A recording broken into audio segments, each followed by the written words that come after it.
రామనామ మహిమాలయం అంత ఎత్తుగా, దేవాలయం అంత విశాలంగా, దేహాలయం అంత పవిత్రంగా, నాభి హృత్కంఠ రసన నాసాదుల యందు ధర వృక్షామాదులలో వరగాయత్రి హృదయమున సురభూసుర మానసమున శోభిల్లు సప్తస్వర సుందరుల భజించే సద్గురు త్యాగరాజ సంగీత సామ్రాజ్య వైభవం గురించి కొత్తగా చెప్పగలిగిన సామర్థ్యం, సాహసం లేవు. నాకు బాపుకి ఇష్టమైన సంగతులు స్వరాభిమానాలతో పంచుకోవటం తప్ప. స్వరరాగ సుధాయుత భక్తితో సద్గురు స్వామివారు నిర్మించిన పంచరత్న స్థగిత మహాసౌధానికి శిరస మనస వందనం. వందనము రఘునందన సేతుబంధన భక్తచందన నాదరుతం అనిశం శంకరం నాదసుధా రసమ్మిలను నరాకృతాయే. రారమా ఇంటి దాకా అని పిలిచి నిజంగానే వచ్చిన స్వామిని చూసి నన్ను పాలింపక నడిచి వచ్చేతువా అని ఆనందంతో పొంగిపోతూనే తన పూరింటికి మస్త కన్యస్త రత్నకిరీటుడై వస్తున్న రాముడిని తిరిగి చూసి తన కళ నిజమని కలగని తల వంచుకుని రావయ్యా స్వామి అన్నట్టు ఈ పూరింటి చూరు తగిలేరు చూసుకో అనుకుని హెచ్చరికగా రారహే రామచంద్ర హే గుణ సగుణ సాంద్ర అంటూ మనసారా తనువారా వందనం చేసిన మహాస్వామికి వందనం. బాలకనకమయ చేల సుజన పరిపాల శ్రీరమాలోల విధృత శరజాల సుగుణాల వాల అంటూ కీర్తించి రావణాసురుడికి కూడా గుండె కరిగిపోయేలా ఏలా నీ దయ రాదు అంటాడు. ఇంకా కరుణామయుడైన రాముడి సంగతి చెప్పాలా? శ్రీరామ పాదమా స్వరాక్షరి నీ కృపచాలునే. చాగయ్య గారి కీర్తనలన్నీ మాకోసమే అన్నట్టు మనసారగా రససాగరము కూడా పాడినవారు శ్రీ బాలు. అదే చాలు ముక్కోటి వేలు. ఒక చిన్న కోతి కొమ్మచ్చి రిక్షాలో విశ్వనాథ వారి ఫోటోకి ఫ్లాష్ బ్యాక్.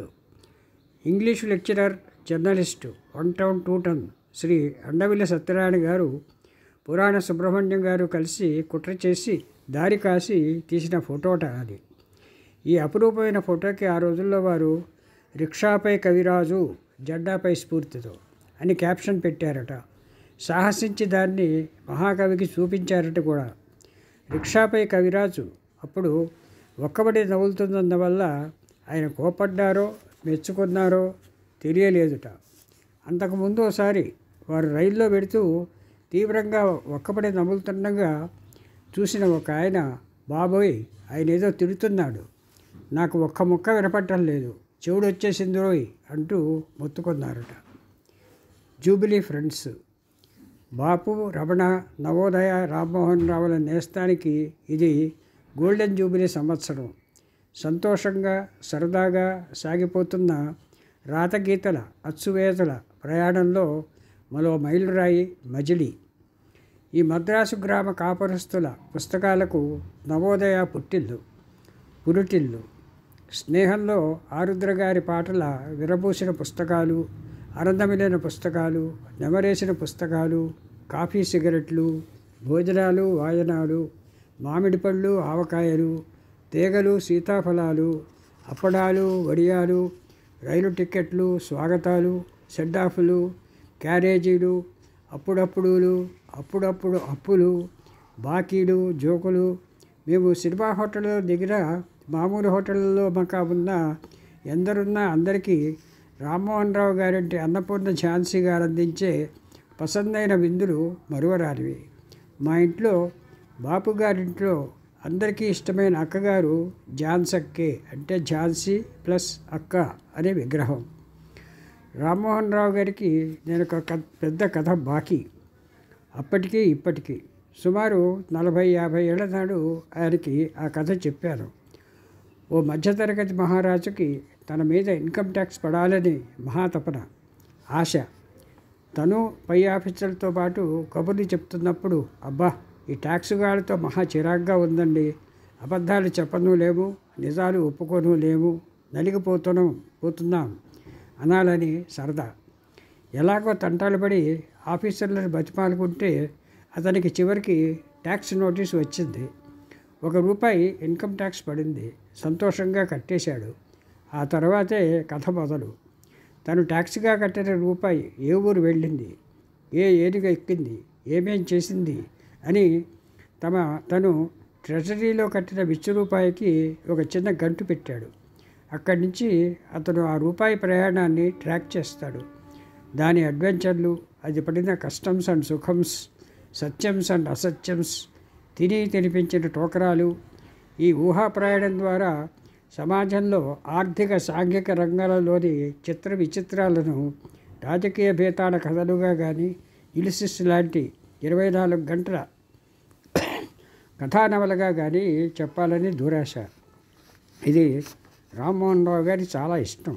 తరచూ అడిగేవారు, ఇప్పటికీ అడుగుతూనే ఉంటారు. నాకు రూపాయి కథ బాకీ ఉన్నారు, త్వరగా రాసి పెట్టండి, మీరు రాయగలరు, మీరే రాయగలరు అంటారు ఎంతో ప్రేమతో. ఆయన అడిగిన కొద్దీ నాకు భయం, జంకు. ఇప్పుడు నాకు 80 ఏళ్ళు వస్తున్నాయి. రాయగలనా లేనా? వయసు వల్ల దేహం ముసలిది కావచ్చు, కానీ పట్టుదల పంతం పడితే మనసు ముసలిది కానే కాదు. పట్టుదలతో, కృషితో నాకు తెలిసి నేను చూస్తుండగా అద్భుతమైన విజయాలు సాధించిన వారిలో మెకానిక్ బోసు గారు ఒకరు. ఝాన్సీ గారి సోదరులు. విజయవాడలో నవతా రోడ్ ట్రాన్స్పోర్ట్ స్థాపించి ఇండియా అంతటా వ్యాపించి విజయం సాధించి వర్ధిల్లుతున్న మహాసంస్థ అది. విజయం సాధించడం అంటే చాలా డబ్బు గడించి మేడలు కట్టి విమానాల్లో ఎగరడం కాదు. విజయం సాధించడం అంటే తాను కష్టపడి పైకొస్తూ తనతో పాటు సమాజాన్ని పైకి తీసుకురావడం. అన్నం పెట్టడమే కాదు, అన్నం పెట్టే ఉద్యోగాలు కల్పించడం, సజావుగా నడిపించడం, దేశవ్యాప్తంగా శాఖలుగా వర్ధిల్లడం, పనివాళ్ల ఆరోగ్యం, పిల్లల చదువులు, పై చదువులు, వాళ్ళకి తగిన ఉపాధులు, దారులు. ఈ మహోద్యమం ఆరంభించినప్పుడు ఆయన ఉట్టి మెకానిక్. తన చేతిలో ఉన్నది డబ్బు కాదు, మర బిగించే, సడలించే ఒక రెంచి. అదే గోరంత దీపం, కొండంత ఆశ, అంతకు మించిన పట్టుదల. ఆ రెంచితో కారు షెడ్లో ప్రవేశించిన బోసుగారు తొలి నుంచి తుది వరకు మెకానిక్ బోసే. ఎప్పుడైనా ఎక్కడైనా కాకి ప్యాంటే ఆయన $1 మిలియన్ సూటు, చేతిలో రెంచే ఆయన $1 బిలియన్ ఆభరణం, $1 ట్రిలియన్ ఆయుధం, $1 జిలియన్ హృదయం. నవతాలో డ్రైవింగ్ స్కూల్ మాత్రమే కాదు, ఒక స్థాయి వరకు పాఠశాలలు పెట్టారు. పాస్ అయిన పిల్లలను పై చదువులకు పంపారు. డ్రైవర్ల కోసం ప్రత్యేక విశ్రాంతి గదులు, ఆటపాటలకు గ్రౌండ్స్ పెట్టారు. సమగ్రమైన ఆసుపత్రులు పెట్టి కుటుంబాల ఆరోగ్యానికి వసతులు కల్పించారు. ట్రాఫిక్ సిగ్నల్స్, క్లిష్టమైన మలుపు నేర్పడానికి 200 కిలోమీటర్ల రోడ్డు వేశారు. విజయవాడలో మెలికెత్తిన మెకానిక్ బోసు రవాణా కేంద్రం 735 బ్రాంచీలతో దక్షిణ భారతదేశం, ఆంధ్ర, కర్ణాటక, తమిళనాడు, కేరళలో పెద్ద నెట్వర్క్గా విస్తరించింది. తర్వాత మహారాష్ట్ర, గుజరాత్ రాష్ట్రాల్లో అనుసంధానంగా శాఖలు, ఊడలు దిగాయి. 400 పైచీలకు లారీలతో 284 లక్షల కిలోమీటర్లలో సుమారు 5,000 కోట్ల సరుకును రవాణా చేస్తోంది. బోసుగారికి శ్రీరమణ గారు శ్రమహర్షి అని బిరుదు కల్పించారు. నవతా ట్రాన్స్పోర్ట్కి బాపు వేసిన లోగో జయకేతనం ఎగరవేస్తోంది. ఆయన సోదరులు కోటేశ్వరరావు, సుఖదేవ్ గారు ఈనాటి డ్రైవర్లు, కండక్టర్లు, మహాసారథులు, సారథులు.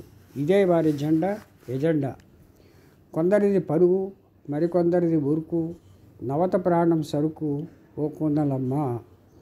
కొందరిది నేను, మరికొందరిది మేము, నవత ప్రాణం మనము ఓ కుందలమ్మ. ఉదయభానుడు, బాలభానుడు గట్రా అంటూ బిల్డప్లు ఇచ్చుకోకుండా ఒక్కసారిగా సెంటర్ స్టేజ్ మీదకి లంఘించి పెళ్ళున వెలుగులు గుమ్మరించి బళ్ళున నవ్వించేసిన చిచ్చరి పిడుగు శ్రీరమణ గారు. ఒకరోజు ఉదయం ఆఫీసులో టపా చూసుకుంటున్న నండూరి రామ్మోహన్ రావు గారు డాజిల్ అయిపోయినాను అన్నారు.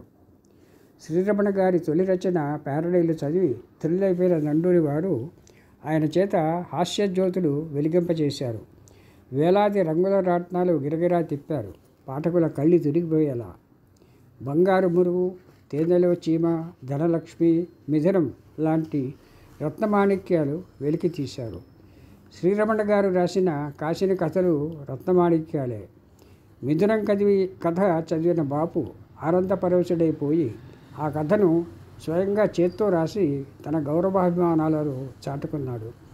దాన్ని రచనసాయి గారు తన పత్రికలో అలాగే 40 పేజీలుగా అచ్చువేసి కథని సత్కరించారు. అమెరికాలో ప్రొఫెసర్ జంపాల చౌదరి గారు వెబ్సైట్లోకి ఎక్కించి సమస్త భూమండలం అంతా ప్రసారం చేశారు. ఆ కథని ఎక్కడెక్కడికి తెలుగు వాళ్ళు మధుర ప్రసాదంగా కళ్ళకద్దుకుని దాచుకున్నారు. శ్రీరమణ గారిది తెనాలి దగ్గర వరహాపురం. పుట్టుపేరు పెట్టుపేరు దత్తుడిగా ఆయనకి రాధాకృష్ణ రామారావు అనే 2 పేర్లున్నాయి. కలం పేరు శ్రీరమణ. ఆ పేరుతోనే నండూరు వారికి మొదట పరిచయమైనారు. ఆయన రచనలు చదివి ముందుబాట రాస్తూ సటైర్క్ రెడీ, స్వతైర్కి పెడి, శ్రీరమణ ప్రతి ప్యారడి చిత్తోక్తల గారడి అన్నారు నండూరి. ప్యారడీ అనగానే జరుక్ శాస్త్రి గారు, జలసూత్ర రుక్మిరాజ్ శాస్త్రి గారు, మాచిరాజు దేవీప్రసాద్ గారు ముందుగా గుర్తుకొస్తారు. వారు ఆద్యులే, కానీ పూజ్యులు అన్న దగ్గర గౌరవ బిరుదును సాధించి జయించిన వారు శ్రీరమణ గారే. విశ్వనాథ, కాటూరి, మల్లాది, దేవులపల్లి, శ్రీశ్రీ, ఆరుద్ర, జరుక్, తిలక్, రాయప్రోలు, సంజీవదేవ్ వీరంతా శ్రీరమణ గారి ప్యారడీలకి పాత్రలైన వారే. ఆయన చేత ప్యారడీ చేయించుకోబడటం ఒక గొప్ప గౌరవంగా, సన్మానంగా అందరూ భావిస్తారు. ఆ భాగ్యం పొందిన వారిలో నేను ఉన్నాను. శ్రీరమణ గారి రంగుల రాట్ను ఆంధ్రజ్యోతిలో 10 ఏళ్ల పాటు జయప్రదంగా విష్ణుచక్రంలా తిరిగింది. అది ఆనంద గంగా ప్రవాహం. ఆంధ్రలో మంచి హాస్యానికి మారిపేరు. నిన్న నేడు రేపు అని తేడా లేకుండా నవ్వులు పూసే ముత్యాల మతాబ, నవ్వించి నవరత్నాలు కురిపించగల చింతామణి. శ్రీరమణ గారు భూస్వాములు. ఇటు కన్నవారు అటు పెంచుకున్నవారు కూడా సంపన్నులే. రమణ గారు ఒక్కరే సంపెన్నులు. తండ్రి సుబ్బారావు గారు వరహాపురం గ్రామకరణం పోస్ట్ మాస్టరు. శ్రీరమణ గారి అన్న పార్థసారథి గారు తాలూకాలో చాలా పెద్ద రైతు. సొంతం కవులు కలిపి 100 ఎకరాల రాజ్యం. శ్రీరమణ గారు కాలేజీ చదువు ముగించాక హలం పొలం కాదని కలం పట్టారు. చదువుకోవడం, రాసుకోవడం, దత్తుడుగా బాపట్ల కాలేజీకి ట్రస్టులు కూడా. ఈ తెలుగు తేజం కిరణాలు సరదాగా బెజవాడలో షికారుకి వెళ్ళగానే నండూరు గారు ఆయన సంపాదక వర్గంలో బదిలీ చేశారు. ఏం చేస్తావు అని అడగగానే మీ దయ అనకుండా కాలం రాస్తారు అన్నారు. ఆ ధీమా చూసి ఆయన స్తోమత పసిగట్టిన ఎడిటర్ గారు నువ్వా అని విస్తుపోకుండా ఓకే అనేశారు. ఎప్పుడు మొగ్గ తొడిగిందో తెలియకుండా ఒక్కసారిగా 100 రేకుల పువ్వు నవ్వించింది. ఆయన వరహాపురం వదిలి బెజవాడలో మకాం పెట్టాక రోజు ఇంటి నుంచి ఆ 16 మైళ్ళు దాటి రాజకుమారుడికి క్యారేజీ వచ్చేది. క్రమంగా కిచెన్ ఏర్పాటైంది. పళ్ళు, పచ్చళ్ళు, సీజనల్ పళ్ళు సరే. కొన్నాళ్ళు అయ్యాక వాళ్ళ అమ్మగారికి పెద్ద అనుమానం వచ్చింది. బాబు, ఆ బెజవాడలో ఏం చేస్తున్నావురా అన్నారు. ఉద్యోగం అన్నాడు కొడుకు. ఈవిడికి భాష కొత్త. ఇంకా ఎన్నాళ్ళురా, ఇంకా ఇంటికి ఎప్పుడు వస్తావు అని అడిగారు. కొన్నాళ్ల ఉద్యోగ విజయాల తర్వాత శ్రీరమణ గారు మెడ్రాస్ వచ్చారు. మా చిత్రకల్పంలో ఎగ్జిక్యూటివ్ ప్రొడ్యూసర్గా 10-15 ఏళ్ళు ఉన్నారు. మాకు మంచి మిత్రుడయ్యారు. కష్టసుఖాలు కలబోసుకున్నాం. త్యాగయ్య, మిస్టర్ పెళ్ళాం, పెళ్లి కుస్తం సినిమాలు, ఎన్టీఆర్ వీడియో పాఠాలు, ఎన్పిఎల్ నవ్వితే నవ్వండి, ఈటీవీ భాగవతం ఎన్నో తీశాం. తరువాత రేవు మారింది. ఆయన మళ్ళీ కొత్త ఆంధ్రజ్యోతికి వెళ్ళారు. ఎడిటర్గా నవ్యను నడిపారు. తర్వాత మహా టీవీకి తరలి వెళ్ళారు. ఇంకో జైత్రయాత్ర నడుస్తోంది. సశేషం. మళ్ళీ రేపు కలుద్దాం.